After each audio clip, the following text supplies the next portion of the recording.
the Ranking Member of the Rules Committee, Louise Slaughter from Rochester, New York. Louise? Thank you, Joe, and thank you, Tony and Norma, for being here today. This is something that has started to bother me so immensely that just being able to do this today, we might make some change, is very exciting to me. We all know the statistics that 89 people a day are killed by guns in America, and this left us almost in a perpetual state of mourning in the United States. And as we would come back to Congress, the people from that state would stand up front and ask us all to rise for a moment of silence, which we would do, and then sit down and go right back to business. And as my grief and shock at what had happened began to move into a new direction of I'm standing up here with the people in the country who could do something about it. And how dare we say that we'll just give this a moment and then we're going to go on to business as usual. So I'm so happy to see this happen. It's absolutely important when there is no place in the United States now that's a sanctuary.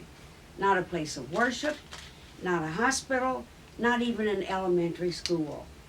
There are no places to hide. And since the tragedy at Sandy Hook, more than 100,000 people have died from guns.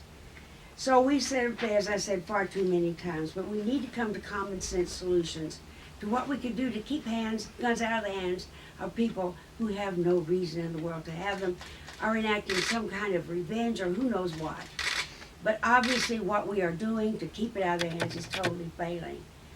Now let me give you some statistics that I think are really pretty startling. This is just a handful of top-line gun statistics. 100,000 people, as I said, have been killed since Sandy Hook in December 2012.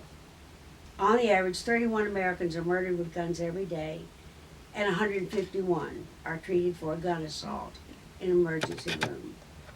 On average, 55 people a day kill themselves with a firearm, and 46 people are shot or killed on an accident with a gun. Now, this is the one that we really should take to heart here and not leave this room without swearing we're going to do something about it. The United States firearm homicide rate is 20 times higher than the combined rates of 22 countries that are our peers in wealth and population. And we don't do anything about it. We don't stop it.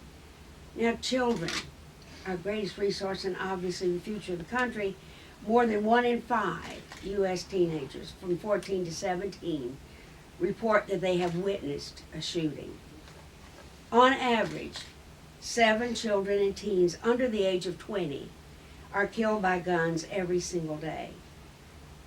Firearm homicide is the second leading cause of death after car crashes for young people aged 0 to 19.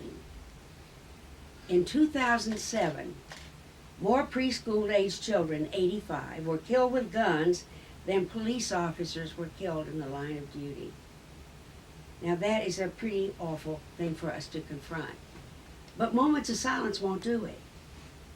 That doesn't, we may pay some momentary respect, and I was wanting to do that, to respect those people who were shot, but to be standing in the same room with people who could make the changes necessary to stop that really became almost more than we could bear. And I'm so grateful to my colleagues for putting this, and I'm happy to hear that already 100 people have signed on, and we have to make sure we can get that up to 219.